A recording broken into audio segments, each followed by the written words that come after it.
गोदी मीडिया के चैनलों की खबर को माने तो उत्तर प्रदेश में अखिलेश यादव और समाजवादी पार्टी चुनाव हार गई।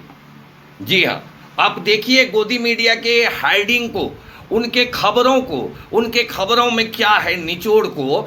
तो गोदी मीडिया के जो दल्ले हैं, सूतिया नंदनों की फौज बता रही कि अखिलेश यादव समाजवादी पार्टी उत्तर प्रदेश में चुनाव हार गई। कौन जीती चुनाव? तो भारतीय जनता पार्टी। अब बकलौली की कोई सीमा ही नहीं रह गई है देश में, जितना मन जहां मन बकलौली पेलते रहो। उत्तर प्रदेश के चुनाव में जो जीत हुई है, इस जीत को बीजेपी की जीत बताने में गोदी मीडिया ने जमीन आसमान एक कर दिया है, ताकि किसी का मूल के तरफ ध्यान नहीं जाए कि ये जीत हुई भाजपा की हार हुई। इसको तय करना है इस वीडियो के बाद, इसलिए इस वीडियो को जरूर देख लीजिएगा कि कैसी जीत है ये भाजपा की। पिछले बार 17वीं विधानसभा चुनाव था। 17वीं उत्तर प्रदेश विधानसभा चुनाव में जो चुनाव के परिणाम आए थे, उसमें 312 सीटों पर भारतीय जनता पार्टी को जीत मिली थी। पिछली बार 2017 विधानसभा चुनाव में भारतीय जनता पार्टी को 312 सीटों का प्रचंड बहुमत मिला था। ये प्रचंड बहुमत इस बार भी बोल रहे हैं पत्रकार, क्योंकि इन लोगों की जो है कहाँ पढ़ाई हुई है पता नहीं भैया। 90 साल का बूढ़ा भी मरेगा तो ये कह देते हैं कि असामयिक मौत पर हम बहुत दुखी हैं। असामयिक मौत, इन्हें शब्द का अर्थ नहीं पता भैया, ये बोल लेते हैं, चमचागिरी का पता है तरीका, और इसीलिए सब लाल हैं। तो कह रहा था कि पिछली बार जिस उत्तर प्रदेश में भारतीय जनता पार्टी ने 312 सीटें जीतकर सरकार बनाई थी, उस उत्तर प्रदेश में इस बार भारतीय जनता पार्टी के 255 सीटें हैं। 312 और 255 तो इंटर के बाद 12वीं में एडमिशन लेने वाले नेता हैं, एडमिशन दिलाने वाले, और यहाँ इंटायर पॉलिटिकल साइंस में पढ़े हुए प्रधानमंत्री हैं। अब उनके जो चेले चपाटी ये पत्रकार बन बैठे हैं, पत्तलकार, जो असल में भाजपा के पक्षकार हैं। इन साले हलकटों को पूछिए कि जो भाजपा 312 सीट लाई थी 2017 में, वह भाजपा 255 सीटों पर क्यों अटक गई? क्या ये भाजपा की हार नहीं है? ऐसे रेशियो में घटता रहेगा तो अपने हार जाओगे यार। अखिलेश को जरूरत कहाँ है तुम्हें हराने की?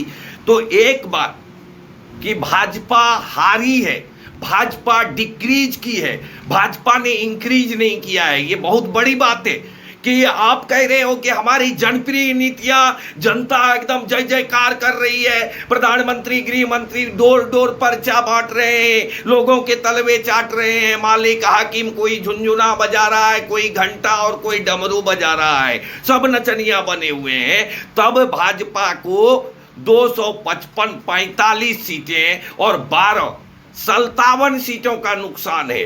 2017 के चुनाव परिणाम से 2022 के चुनाव परिणाम में 57 सीटों का भाजपा को नुकसान हुआ है उत्तर प्रदेश के अंदर। अब सरकार क्यों बन गई, इसका जवाब तो आपको बहुजन समाज पार्टी के सुप्रीमो बहन मायावती जी से लेना चाहिए, जिनके एक विधायक जीते हैं, जो चिल्ला रही थी कि दलितों का एकमात्र मसीहा बहन मायावती है। दलितों ने जान लिया कि अब अगर भाजपा का कोई पकिया एजेंट है तो बहन मायावती है। टाई टाई फिश सारी नेतागिरी साहब। प्रियंका गांधी जी को भीड़ देखकर लगा कि वो मुख्यमंत्री हो गई उत्तर प्रदेश की। इस भीड़ से कितनी सीटें आई राष्ट्रीय पार्टी को? एक और एक। 2 लोग तो अर्थी को भी कांधा नहीं दे पाते। अर्थी को भी कांधा देने के लिए 4 लोगों की दरकार होती है। 4 आदमी तो चाहिए, तभी जनाजे को कांधा दे सकता है। कांग्रेस को तो वो 4 कांधे नहीं दिए, यूपी की जनता ने 2 में अटका दिया। भैया एक भाई एक बहन, अब भी तो पश्चाताप करो, कुछ तो विवेचना करो कांग्रेस के नेताओं, स्वनाम धन्य नेताओं। अरे नालायक वारिसों, कुछ तो सोचो। 2 सीट पर रह गए। बंगाल में टीएमसी से गठबंधन नहीं किया, कम्युनिस्ट से गठबंधन किया। 73 सीट भाजपा के खाते गई। 3 सीट वाली भाजपा 73 सीट पे आ गई। और यूपी में अखिलेश से गठबंधन नहीं किया, खुद 2 सीट पर रह गई कांग्रेस, लेकिन भाजपा को 255 जीतने में मदद की। अब एक वहां भी आया था भाजपा बी टीम, बीजेपी की, जिसे बंगाल ने इस तरह लतियाया था कि कोई शर्मो हया वाला आदमी होता भैया दूसरा राज्य चुनाव लड़ने नहीं जाता। लेकिन असदुद्दीन ओवैसी जिसका नाम है, ये भी पैदाइशी बेशर्म है भैया, आरएसएस वाला सारा गुण है, और सीख के वहीं से कैंप से ही निकला हुआ ये भी बंदा बुझाता है। इसने उत्तर प्रदेश में 100 सीटों पर चुनाव लड़ने का काम किया, दर्जनों सभाएं हर सीट में की, गोया सैकड़ों सभाएं उत्तर प्रदेश के अंदर असद ओवैसी ने कर डाली। हर सभा में पूरा इस्लाम खतरे में, इस्लाम गोलबंद, मुसलमानों गोल हो जाओ, असद ओवैसी तुम्हारा पैगंबर रहनुमा बनकर आया है, तुम्हारे सभी समस्याओं का समाधान है असद ओवैसी के पास। वो तो भाषण देता है कि कलमा पढ़ता है मंच से, मुझे तो ये समझ नहीं आती।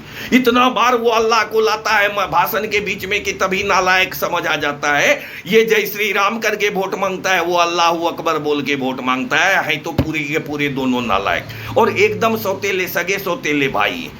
सैकड़ों सभाएं करके यह मुसलमानों को खतरे से निकालने की कोशिश करता है, तब भी नहीं होता तो अपने ही गाड़ी पे गोली चलवा लेता है ताकि मुसलमान का वोट इसको आए। लेकिन उत्तर प्रदेश के मुसलमान इस सीमांचल के मुसलमानों की तरह अनपढ़ गवार नहीं है जो असद ओवैसी को वोट दे देते। यहाँ के तो अनपढ़ जाहिल है, इनको लगता है कि असद ओवैसी ही इसको निकाल सकता है, जैसे जाहिल हिंदुओं को लगता है कि आरएसएस ही हिंदू को खतरे से निकाल सकता है। अरे सालों, खतरे में हिंदू इसीलिए है कि यहां आरएसएस नाम की एक दंगाई संस्था है। अगर ये दंगाई एजेंसी बंद हो जाती, जिस तरह के सरदार वल्लभ भाई पटेल ने आरएसएस पर प्रतिबंध लगाना चाहा था, ये दंगाई अगर फैक्ट्री बंद हो जाती तो आज देश के अंदर हिंदू मुसलमान की ये खाई नहीं बढ़ी होती। तो मैं कह रहा था उत्तर प्रदेश में पूरा नंगा नाच किया ओवैसी ने, लेकिन उसको जो वोट मिला है 0.45%, आधा प्रतिशत भी नहीं, आधे प्रतिशत से भी कम वोट मिला है, 0.45%। और आश्चर्यजनक बात देखिए, उत्तर प्रदेश में नोटा को असदुद्दीन ओवैसी से बहुत ज्यादा। तो एक तरफ बीजेपी को जहां 2017 में 312 सीटें थी, वहीं पर बीजेपी को इस बार के चुनाव में 255 सीटें आई। ये उसका जो है गिरावट इतनी सीटों की दर्ज की गई। अब आइए, समाजवादी पार्टी को 2017 में 54 सीटें थी, सपा को 54, बसपा को 19 सीटें मिली थी। बसपा इस बार एक पर अटक गई और 119 विधायक मिले हैं, जो 54 विधायक वालों को 119 विधायक मिला है, जो दूना से अधिक है। लेकिन वो हार गया, और जिसकी सरकार थी उसके इतने सीट घट गए, 51 सीट घट गए, लेकिन वो जीत गया। क्योंकि कुत्ता तो गोदी मीडिया जो है सत्ता के दरवाजे की है भैया। लक्षण क्रम खराब थोड़ा दिख रहा था तो अखिलेश के दरवाजे पर चाटने चल गए, और अब फिर जो है वो तो सत्ता के दरवाजे के पालतू हैं, घर वापसी कर चुके। ना बनता तो शायद ये परिणाम जो सीमांचल में हुआ, हमारे यहाँ सिर्फ 5 विधायक AIMIM के जीते, उसके असद ओवैसी के सिर्फ 5 MLA जीते, लेकिन पूरे कमिश्नरी से हमारा सफाया कर दिया, विपक्षहीन बना दिया।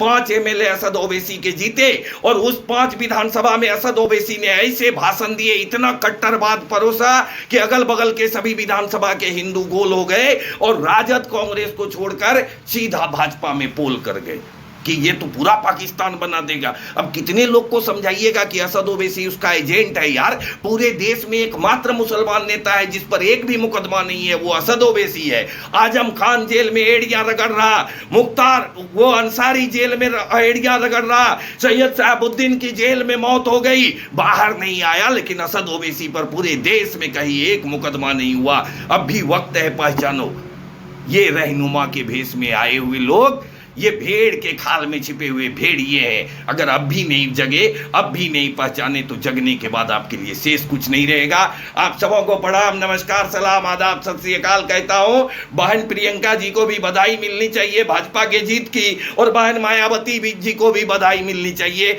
आप दोनों का मेहनत काम कर गया। फिर उत्तर प्रदेश